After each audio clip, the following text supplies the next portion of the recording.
I don't know why, but I just felt like coming on today and just talking, just shooting the breeze a little bit. Had a couple of things on my mind that I felt like could really open the minds of someone else that probably has been through the same thing.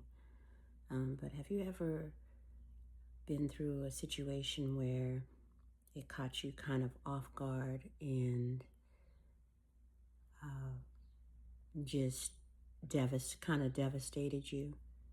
But you knew you had to get up and keep moving. Well, that situation happened to me uh, in August of 2023. I was feeling really, really bad on that day because I was sick. I was homesick, and um, my husband, who I'm now separated from, he basically came home. He did nurse me back to health. He helped me, as you do in marriage. You help each other when you're feeling sick or when you're feeling down. But when he came home from work, he had in his possession our lease renewal. And he comes through the door, and I go, "Oh, there's our lease renewal. Are we going to sign up for another year? What are we doing?" He was like, "No, we're not signing up for another year. We're not going to renew the lease." And I was like, "Oh, okay. We're not going to renew the lease. Are we getting a house?" You know me, I'm always thinking bigger and better. He was like, "No, I just don't feel like being married anymore, and I want to be single, and I don't want to be responsible for anyone.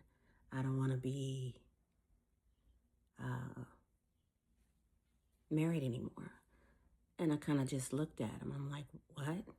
And he was like, "I don't want to be married anymore. I should have never married you. I would have left you during the pandemic." I mean, he was saying a whole bunch of stuff, but he was not looking me in my face. So it was just really awkward and it was devastating. So I said to him with a calm voice, I said, "So do you want to get counseling?"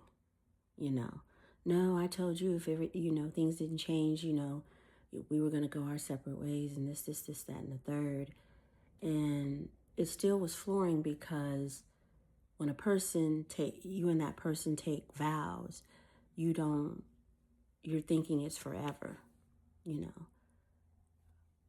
But it just came as a shock, to me. And I felt like uh, when I married him, we were going to be together forever. The caveat in all of this was um, a situation where he came and he begged me to marry him. He got on his knees. He was crying because we were in a relationship and we broke up because of infidelity. And instead of me, in my mind thinking, this man is a cheater and he's always going to cheat, I should have just, let him go. But I didn't. Instead of me doing that, I gave him a second chance. And I'm just letting someone know that when a person does this to you, when they show you who they are, Maya Angelou is very clear when she made that statement, and very insightful. When a person shows you who they are, you better believe it. Believe it the first time. Don't give people a chance to ruin you, okay? And I'll say that, but I love this person, and this individual was not someone that I would normally look at in, my previous dating. I was always someone that was, either super good looking, just not that my husband, I felt like he was good looking, but in my opinion.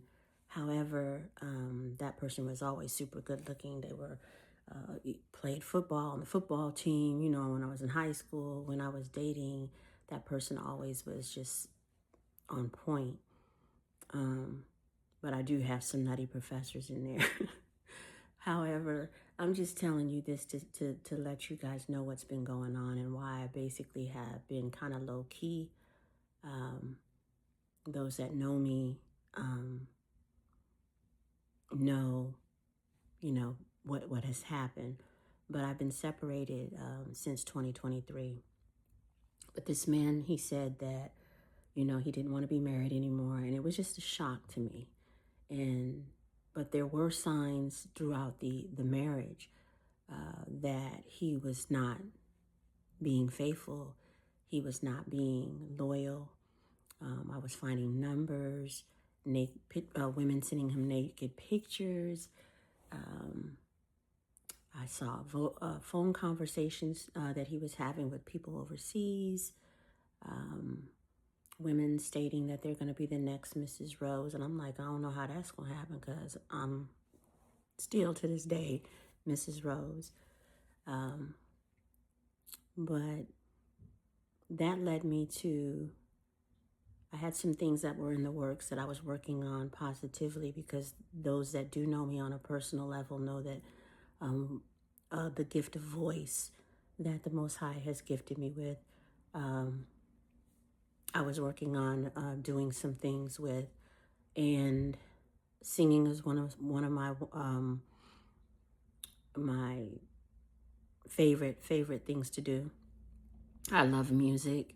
I'm a music lover. I'm also a sport lover. There's a whole lot of things that people really don't know that I am gifted at, that the Most High has gifted me with. I don't take any credit for it. However, I was working on some things, and I was debating quitting at that time and not completing it. But my sister, she encouraged me to actually complete it, because she says, no, you gotta finish this up. And so I did. And unbeknownst to him, I was packing. And he didn't really know that I was packing to leave, because he told me on that day when he told me that he didn't want to be married anymore, he did tell me, well, you better make, in 2 months,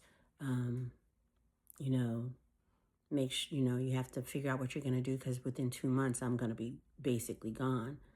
But what I did was, I was like, okay, I'm going to finish out what I was supposed to do.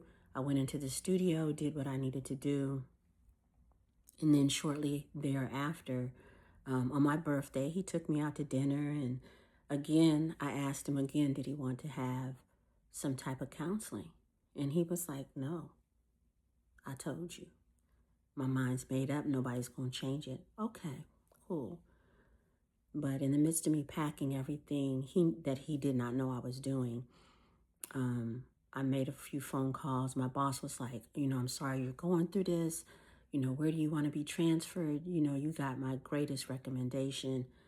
And I was like, great. But then I got a new job back in the state that we moved from. And by October, I was gone. And I can't tell you the peace that the Most High has given me, even in the midst of the storm. But I can tell you that it has been life-changing. And I'm going to leave it right there. I'll come back with some more, because it gets real interesting.